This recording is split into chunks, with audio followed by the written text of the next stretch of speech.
మన జంట నగరాల అభివృద్ధి అంటే కేవలం రోడ్లు, రైళ్లు, భవనాలు కట్టడమే కాదు, ఒక నగర భవిష్యత్తును కొత్త దిశలోకి తీసుకెళ్లే ప్రయాణం. రవాణా నుంచి రైల్వేలు, ఆరోగ్యం నుంచి విద్య, క్రీడల వరకు ప్రతి రంగంలో ప్రగతి అనేది ఒక పెద్ద బాధ్యత. ఆ బాధ్యతను ఎంతో నిబద్ధతతో, పారదర్శకతతో, సేవాభావంతో ముందుకు నడిపిస్తున్నది మన కేంద్ర మంత్రి కిషన్ రెడ్డి.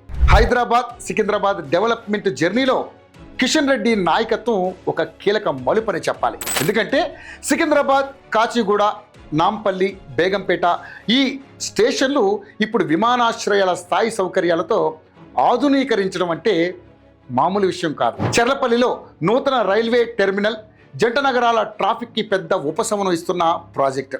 రాష్ట్ర ప్రభుత్వం నిర్లక్ష్య వైఖరితో 10 సంవత్సరాలుగా ఆగిపోయిన ఎంఎంటీఎస్ ఫేజ్ 2 కిషన్ రెడ్డి గారి కృషితో, అదేవిధంగా కేంద్ర ప్రభుత్వం మద్దతుతో తిరిగి ప్రారంభమై వేగవంతంగా పనులు నడుస్తున్నాయి. ఇది మాత్రమే కాదు, ఇప్పుడు ఎంఎంటీఎస్ను యాదాద్రి వరకు 100% కేంద్రం నిధులతో విస్తరిస్తున్నారు. ఒక్క ప్రాజెక్ట్ లక్షలాది ప్రయాణికుల భవిష్యత్తును మార్చే శక్తి. అంతేకాదు, జంట నగరాల నుంచే 5 వందే భారత్ రైళ్లు, దేశంలోనే అతిపెద్ద సంఖ్యలో వందే భారత్ సేవలు. ఇది హైదరాబాద్ రైల్వే సామర్థ్యానికి కేంద్రం పెద్ద గుర్తింపు. కేంద్ర ప్రభుత్వాన్ని మెప్పించి మరి మన కేంద్ర మంత్రి కిషన్ రెడ్డి తీసుకొచ్చినటువంటి మరొక అభివృద్ధి మైలురాయి అని చెప్పాలి. ఇక హైదరాబాద్ భవిష్యత్తును నిర్ధారించే రీజనల్ రింగ్ రోడ్ వేగంగా ముందుకు సాగిపోతుంది. దాంతో పాటుగా outer ring rail final location survey కూడా జరుగుతోంది. ఈ ప్రాజెక్ట్ రేపటి హైదరాబాద్ గోల్డెన్ సర్కిల్లా పనిచేస్తుందని చెప్పడంలో అతిశయోక్తి లేదు.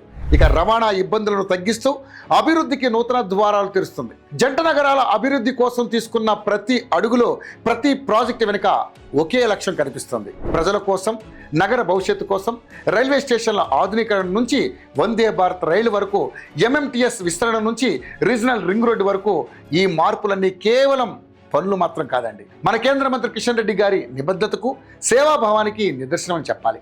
ఇక జంట నగరాలను గర్వపడే నగరాలుగా మార్చే ఈ అభివృద్ధి ప్రయాణం ఇప్పుడు మరింత వేగంగా, మరింత దూరం ముందుకు సాగుతుందనడంలో ఎటువంటి అతిశయోక్తి లేదు.